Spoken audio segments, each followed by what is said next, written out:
પ્રણામ.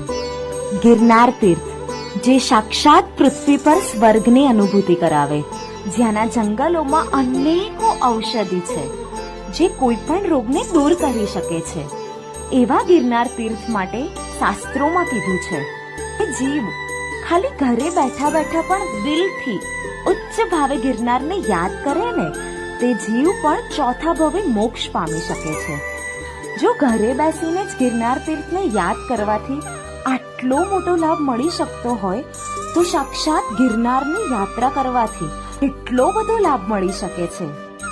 જ્યાં પ્રભુ નેમના દીક્ષા કલ્યાણક, કેવળ જ્ઞાન કલ્યાણક અને મોક્ષ કલ્યાણક છે, જેના પરમાણુ આજે પણ તમે મહેસૂસ કરી શકો છો.